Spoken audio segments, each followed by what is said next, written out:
Greetings, friends. This is Elizabeth Shermer with an intuitive reading for the Grids of Light on Monday, February 22nd. Today's reading is a message for the full moon, the Virgo full moon, which happened earlier today, this morning at 9:20 a.m. Pacific time. Even though the full moon has already occurred, the illumination and the new awareness and the new insights and the expansions that we received this morning will continue to carry us forward over the coming days. So you can consider this a message really for the coming 2 weeks until the new moon on March 8th. And I'm going to start the reading today with a little information about the Virgo new moon in the context of the Hermit, which is the tarot card that represents Virgo. And the general theme of this moon through the lens of the Hermit is the opportunity for you to connect more fully and clearly to your own path of wisdom in the world. Virgo helps us refine and integrate and bring into form through our wisdom and our creativity and all of our experience. It helps us to release what we don't need anymore and to bring forward what we choose to carry into our lives. And in this image, the Hermit is carrying a lantern, which signifies that this is not a path of retreat. It's a path of illumination for yourself and also to inspire and support others on their paths. There are a couple of really powerful synchronicities about this card related to the monkey year, which just began 2 weeks ago at the new moon. The Hermit is the 9th card, the 9th arcana, and the monkey is the 9th animal of the Chinese zodiac. And also, 2016 is a 9 year. So I'm working very closely with the energy signature of 9 for the entire year.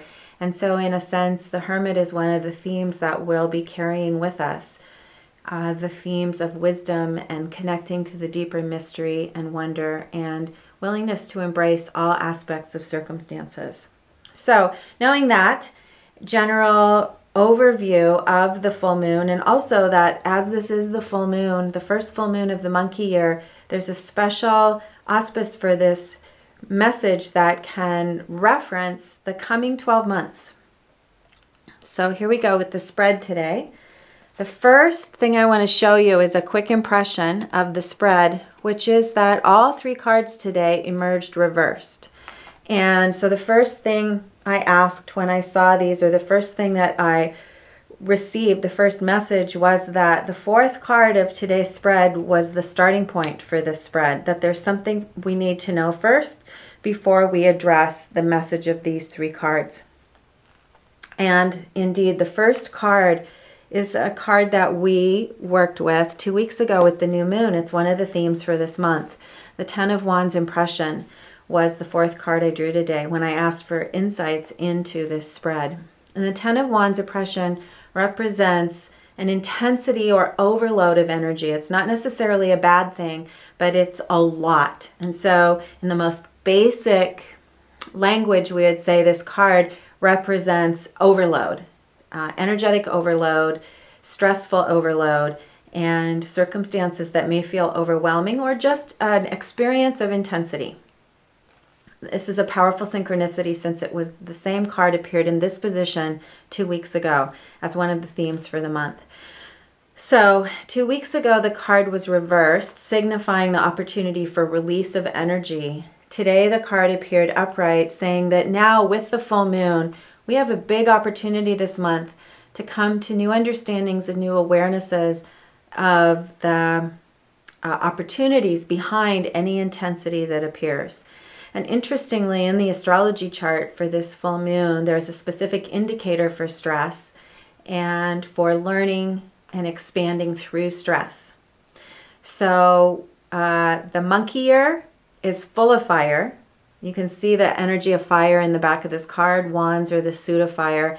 So this card is addressing a lot of energy or a lot of chi, a lot of vitality, and a very fiery time. So knowing that circumstances and experiences, both inner and outer, may be intense in the coming couple of weeks. This isn't bad. We're going to ask now for the spread that will give us insight into how to work with our new awarenesses of these patterns, which is what we receive at the full moon and in the coming 2 weeks. So having understood that this is a message for the spread, now we'll turn the cards over and we'll dive into the message. So how do we work with intensity? And this isn't just for the next 2 weeks, but for this entire monkey year. Here's a beautiful message about dealing with huge expansion, which is what this year involves, huge creativity, and the potential for stress. All the way to the left in the position of circumstances, the Hanged Man is indicating that you have the opportunity now, if you come from a place of centeredness within and curiosity, you have the opportunity to see everything from new perspectives.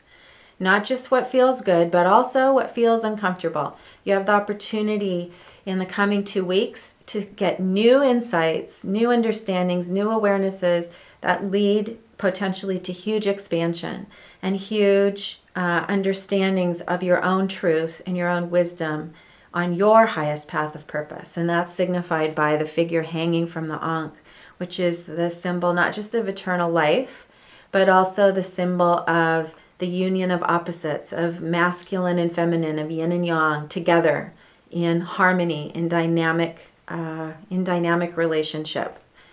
So again, new opportunity through both inner and outer circumstances to experience expanded perspectives and understandings, even when things are uncomfortable.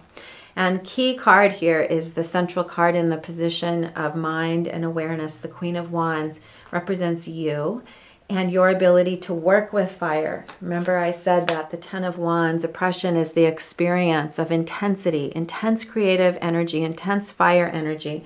And the Queen of Wands knows how to master that fire. She's the aspect of you that's come to a place where you can work with intensity from within. You're not afraid of it.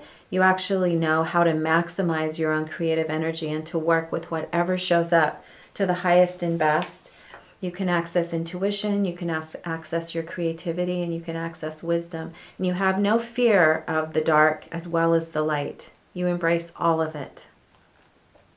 To the right, in the position of spirit, the Four of Swords, truce, represents very valuable practice and important reminder in the coming days and in the coming months. And that is to approach all circumstances, to approach your life from a place of balance and mental clarity. And the word truce is talking about coming to equanimity with everything that shows up in your life. And it can we can think of this Four of Swords as a 4-step process of showing up, paying attention, then speaking your truth, and the key piece, the final practice, is to release attachment to outcome. So in order to fully step into creative power in your life, it's important to fully be present and paradoxically also fully release attachment. And this is something that is indicated in the Hanged Man, the position of surrender and also dynamic balance. The figure is in a bit of a yoga pose here, suspended. And so there's a way in which this monkey year is going to give each of us the opportunity to walk so much more firmly on our path in huge creative power and expression and inspiration and joy and dynamic co-creation, both with our higher selves on our path of purpose and also in collaboration with all those others with whom we'll share the journey this year. So I wish you a really joyous couple of weeks. Full moon celebration tonight or tomorrow night if you're seeing this video right away. Celebrate your life and the eagerness with which you anticipate all of the adventures that lie ahead. This will be a year of adventure. And the more you can show up and say yes and fully participate, the more amazing joy and creativity and co-creations you'll experience. So I send this message out to the world with much love and appreciation for the opportunity to share the journey with each of you. This is Elizabeth Shermer with an intuitive reading for the Grids of Light.